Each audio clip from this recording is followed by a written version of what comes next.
E o vídeo de hoje é patrocinado pela THT Suplementos. Eles têm uma imensa gama de suplementos, mas eu vou deixar aqui embaixo os links desse que acelera o metabolismo e esse de detox. Eles são todos à base de plantas supernaturais e enviam para o mundo inteiro. Se você usar este código de desconto hoje, chamado Show Me Love, você ainda ganha 20% de desconto. Olá, gente linda!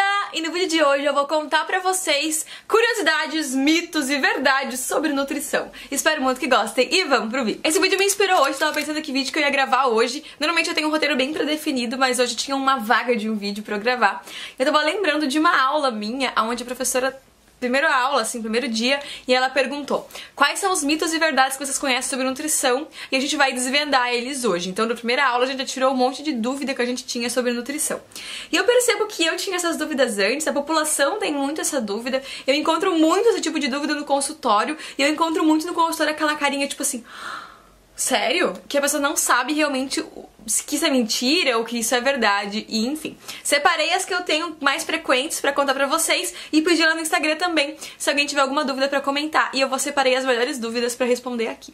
Bem curiosidades mesmo, assim, tá? Então é uma coisa bem tranquila, acho que vocês vão gostar bastante. A primeira dúvida que me assombrou a minha infância, eu vou ser super sincera, quando eu aprendi isso na escola, eu levei tão a sério que eu, tipo, não tomava água na refeição. Nada. Eu esperava meia hora pra tomar qualquer coisa, inclusive quando eu saía. Então, tipo, eu ia em festa, comia, e eu não tomava nada, eu ficava desembuchada, e eu não tomava nada por meia hora, porque depois de meia hora podia, daí depois de meia hora eu tomava. Então eu levava isso muito a sério. Eu sempre fui muito determinada com tudo na minha vida, desde pequenininha, inclusive com coisas. Eu aprendi, eu levava muito a sério o que eu aprendia. Depois passou um pouco.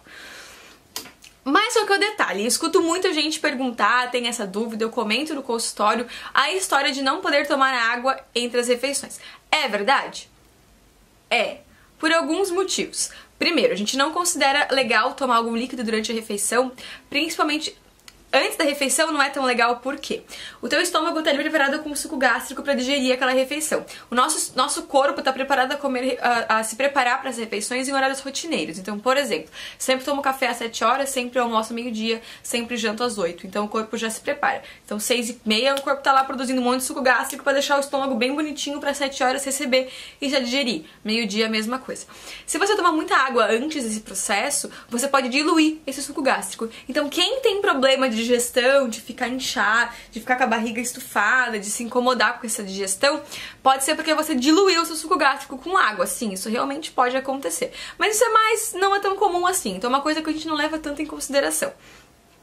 Qual que é o problema de comer e beber ao mesmo tempo? Vamos lá, vai estourar a nutrição? Vai no sentido de você não poder absorver as coisas? Não.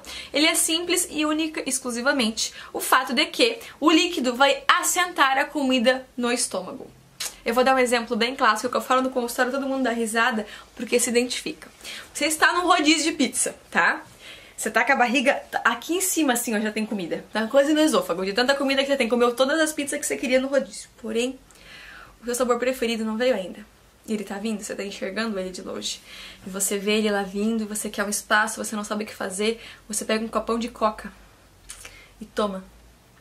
A coca parece que ela abriu um outro compartimento do seu estômago que não existia. Porque o que ela faz? Não precisa ser coca, tá? Pode ser algum outro líquido. É que a Coca-Cola, a gente tem o refrigerante, enfim, a gente sente que ele, quando assenta, você depois arrota, abriu esse espaço, né? Mas na verdade, qualquer líquido que você tomar, como a gente mastiga, ele vai caindo no líquido do estômago, enfim, mas ele vai fazendo um certo volume. Quando você toma muito líquido ou toma líquido nisso, ele tende a assentar. Então, realmente, ele assentou no teu estômago. Então, vamos supor, tava aqui as pizzas todas, aí você fala, assentou, come mais um pedacinho. Você faz o quê? Come mais, tá? Então, o que acontece? Mesmo esquema, abriu aquele pedacinho, você vai comer o outro pedaço de pizza. Isso, muito de vez em quando, no rodízio, eu comi já 6 pedaços de pizza, eu vou comer o 7º. Tudo bem. Mas no dia a dia é complicado. Então, por exemplo, se você foi lá, isso acontece muito com os legumes e saladas, tá? Então você comeu salada, comeu legume, comeu arroz, feijão, carne, pararapã, tomou água, assentou, cabe mais. Você vai comer mais salada? Não, você vai comer mais arroz, feijão e carne, pararapã. E isso a longo prazo pode ser que tenha um aumento calórico no seu dia a dia. Então você acaba fazendo espaço no seu estômago que não precisaria. Então o primeiro mito é verdade. O que eu digo pros pacientes? eu não consigo, eu preciso tomar alguma coisa pra descer. Não tem problema, toma. Só que daí não come em seguida, entendeu? Depois que tomou o líquido, toma ele como final da refeição. Então comeu, tomou e foi. Ah, mas eu preciso de líquido pra empurrar. Então tá uma coisa errada, tá comendo a mais, né? Porque se precisa empurrar é porque não tá certo.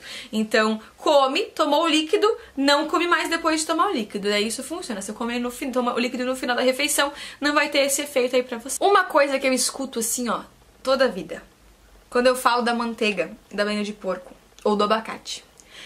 Gente, o azeite de oliva, ele tem muita sorte porque ele só chegou no final, assim, onde o pessoal já, tipo, já tava sabendo que ele era saudável, então ele só veio na onda das gorduras boas. Mas as coitadas do abacate mesmo, coitado. Gente, o abacate e o azeite de oliva, eles são muito parecidos, tá? O tipo de gordura que eles têm. Mas o abacate, gente, eles condenam o abacate, que é uma gordura. Mas não é muito gordo. Aí eu prescrevo abacate e falo, mas não é muito gorduroso. Claro que é, ele é cheio de gordura, mas é uma gordura ótima, uma gordura boa. Por que a gordura tem que ser ruim?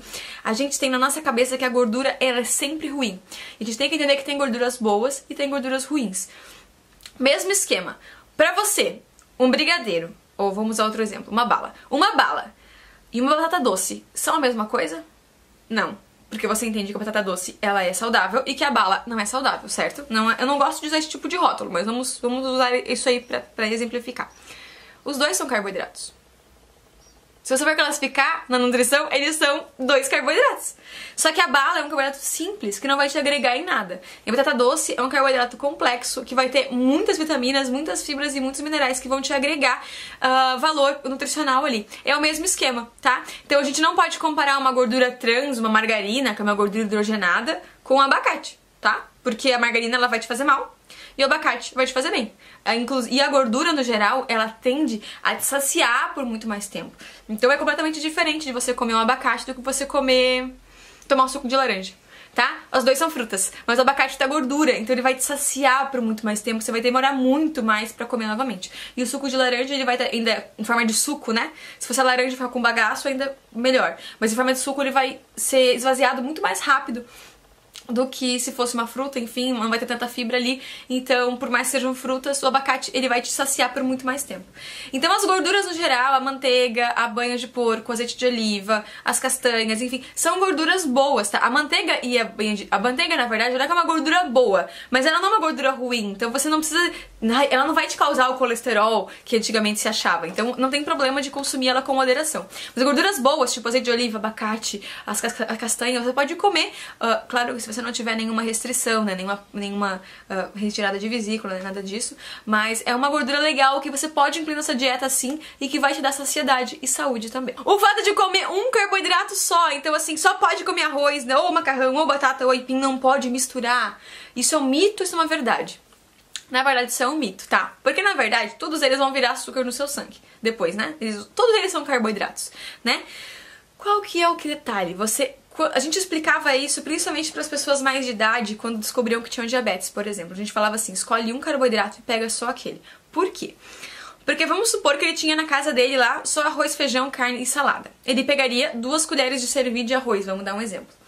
Quando ele tinha mais opção, ele não ia diminuir o arroz que ele estava comendo para pegar, por exemplo, 1 colher de arroz e 1 de batata. Não, ele pegava as 2 de arroz e somava 2 de batata. E quando no restaurante é a mesma coisa. Ele pegaria a quantidade usual que ele estava acostumado a comer e os outros carboidratos ele ia somando. Então, em vez de comer 2 colheres de servir, que ele comia usualmente, ele comeria, sei lá, 6, 7.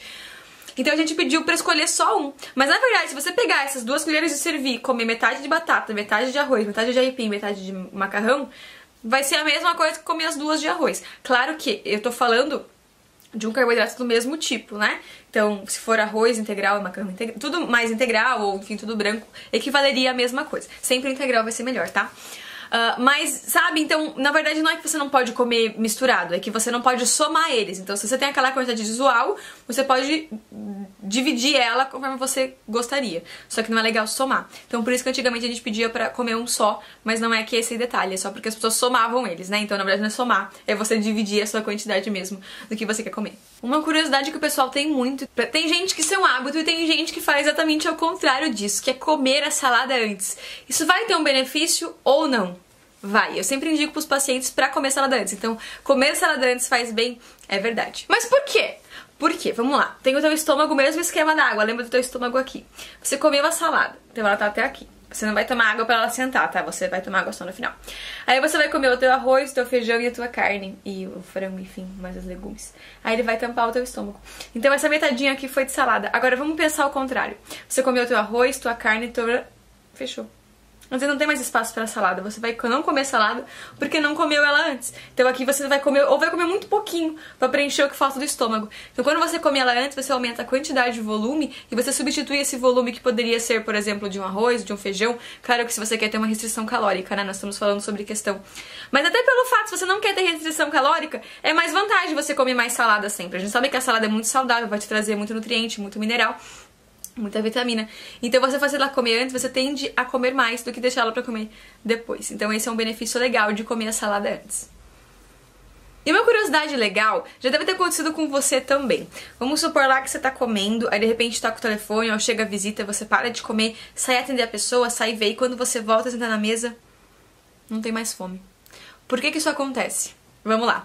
O nosso hormônio da saciedade, ele é liberado pelo intestino. Então por isso que muita gente fala que o intestino é o segundo cérebro, porque se ele não tá bem certinho, ele não vai saber liberar a fome e a saciedade no horário certo, então vai atrapalhar tudo. Vamos colocar uma pessoa saudável. Então vamos lá, ela tá comendo, a comida vem, desce, chega lá no estômago, passa, digere um pouquinho, ela vai pro intestino.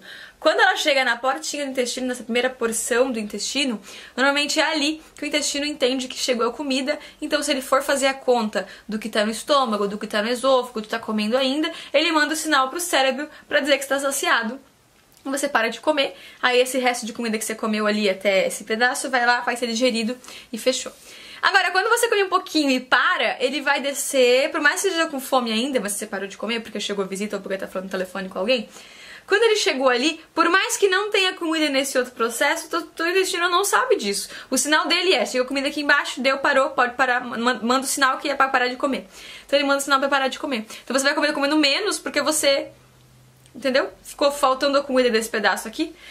Agora, o que pode acontecer também? Você come muito rápido. Por que a gente fala pra comer devagar? Se você come muito rápido, pode ter nesse pedaço aqui entre o estômago e o esôfago, enfim, o primeiro pedaço do intestino, pode ter 3 pratos de arroz e feijão se você comeu eles muito rápido. Entendeu? Porque a velocidade do esôfago até o intestino é a mesma. Se você for comer rápido ou for comer devagar. Mas se você for comer rápido, você vai empurrando. Então vai cabendo mais, você vai socando o seu estômago de comida. Por isso que a gente pede pra comer devagar e sem distrações. O sinal de saciedade, ele também acontece quando você olha o prato. Então você tem que olhar o prato, você vê o volume. O que a gente pede quando a pessoa vai comer menos? Por exemplo, aqui na minha casa, à noite a gente só come prato de lanche, porque à noite a gente come bem menos do que de dia. Só que se você colocar a sua porçãozinha, que caberia num prato de lanche, num prato de arroz, de almoço normal, é muito pequeno. Quando o cérebro vê aquilo do prato muito pequeno, ele pensa assim, nossa, tem muito pouco, vamos colocar mais. Então, você acaba ficando um pouco frustrado com aquilo, você acaba enchendo mais de comida, sendo que nem precisaria. Então, comer em pratos menores, principalmente à noite, quando a gente tem que ter um pouco menos de comida, porque você não vai fazer tantas atividades assim, é uma opção legal. Então, você se concentrar na comida, olhar pra ela, ver o seu prato cheio, sabe? São tipos de coisas que funcionam. Eu tenho uma mania meio chata, tipo assim, eu não encho meu prato. Eu boto um pouquinho, como, boto um pouquinho, como. Eu sei que isso tá errado. O certo era eu colocar no meu prato, visualizar aquilo e comer. Apesar de que eu sei que no total do que eu como no meu prato, mal dá o prato de almoço mesmo. No almoço eu não sou uma pessoa que como demais. Por isso que eu não me corrijo quanto a isso. Mas se você for uma pessoa que percebe que você repete muito, é interessante colocar uma quantidade no seu prato, olhar pra ela e tentar manter naquilo, né? Porque o seu cérebro entendeu que você comeu aquilo. Quando você fica repetindo muito também, ele tende a não entender que você tá comendo, porque ele não tá vendo, assim, a porção geral. Então você acaba tendo saciedade mais tarde, o que não é legal. A fato de você se concentrar no teu prato, sem ter distração de celular, de telas, de televisão, faz com que o teu cérebro também entenda que você fica saciado um pouco mais rápido, tá? Porque daí ele vai juntar o fato do intestino mandar o sinal que tá saciado, com ele ter visto que você comeu aquela comida. Então isso tudo junta num processo que faz com que você sinta saciedade mais fácil. E tem uma curiosidade bem rapidinha que eu, quando descobri na faculdade, pensei assim, faz muito sentido. Já percebeu que você, às vezes no dente pode ficar um pedacinho de carne, um pedacinho de fibra, até a gordura é uma coisa que vai ficar na boca, não vai sair, mas nunca ficou um pedacinho de pão parado? Ou um pedacinho de carboidrato? Mas por quê? Claro que os carboidratos eles são coisas mais molinhas, né? Então a saliva é mais fácil de lidar. Porém, a gente tem uma coisa na saliva que chama amilase salivar, que nada mais é do que uma enzima que digere amido. Então, a amilase não vai digerir proteína. Por isso que se você deixar ali, eles falam, a saliva tem enzimas. Ela não chega a ser ácida, se eu não me engano, não lembro bem o pH da saliva. Mas ela tem enzimas, tá? Ela não vai digerir a proteína. A carne pode ficar ali uma semana, se quiser. Não vai digerir. Porque ela não tem protease na língua, nem na saliva. Mas ela tem amilase. Então, se você colocar um pedaço de pão na boca, você não precisa nem mastigar ele. A própria saliva vai transformar ele num bolo alimentar. A amilase presente na saliva vai conseguir digerir ali o seu carboidrato, enfim, o seu pão. Não é uma quantidade absurda de amilase, né? A maior parte de amilase a gente tem no pâncreas mesmo, que ele vai injetar lá pro intestino pra poder digerir. Mas tem uma parte ali na boca, então por isso que, na verdade, os carboidratos, eles começam a ter digestão na boca. Outra coisa importante, tá? Muita gente não sabe. A nossa digestão realmente começa na boca, justamente por causa da saliva ali, pela mastigação, enfim. Então, a partir da boca, a gente já começa a comer. Uma coisa também, falando da saciedade lá, a mastigação. Quanto mais você mastigar, mais o seu cérebro vai entender que você está comendo. Então, mais saciado, rápido você vai ficar, né? A saciedade vai vir mais rápido do que se você só mastigar um pouquinho e engolir. Então, pessoas tendem a mastigar menos, tendem a ter mais facilidade de ter um sobrepeso, porque você não... E outra coisa, né? Você vai se nutrir menos, porque uma comida inteira, o único momento que você vai ter mastigação é na boca. O teu estômago não tem dente. Então, o teu estômago, você vai jogar ali umas enzimas, vai dar uma chacoalhadinha ali pra mexer. Mas o bolo tem que ser formado pela mastigação. Você tem que mastigar bem. Então, vamos supor, se você comer um pedaço de carne, você engoliu um pedaço de carne desse tamanho inteiro, o teu estômago vai digerir aqui em volta e você vai pegar o nutriente de volta, mas o nutriente aqui do meio você não vai comer, porque não vai ter mastigado, tá? Por mais que o estômago tenha um ácido super potente, ele não tem dente, então ele não vai conseguir desmanchar aquilo ali de uma maneira que desmanche. Então tem pessoas sim que inclusive nas fezes aparece pedaço de comida porque não mastiga direito. Então a parte muito importante da digestão no total é a mastigação. O fato de envolver, né, na saliva, isso tudo faz com que a sua digestão seja melhor. Então, se você tem problema de digestão, sente sempre o estômago pesado, aí às vezes acha que tem intolerância à lactose, é uma coisa muito mais simples. É simples de fato que você não mastiga direito. Então, mastigação também é uma coisa muito importante. Eu até achei que consegui responder umas perguntas de vocês, mas não rolou. Então agora, se tem alguma dúvida, alguma curiosidade, algum mito ou verdade de nutrição, comenta aqui embaixo que eu vou trazer um próximo vídeo só respondendo perguntas de vocês. Espero muito que tenham gostado, espero que tenham curtido esse vídeo, ficou um pouco longo, mas espero que tenha respondido várias dúvidas e tenha separado vários mitos e verdades pra vocês. Um super beijo, até a próxima. Tchau!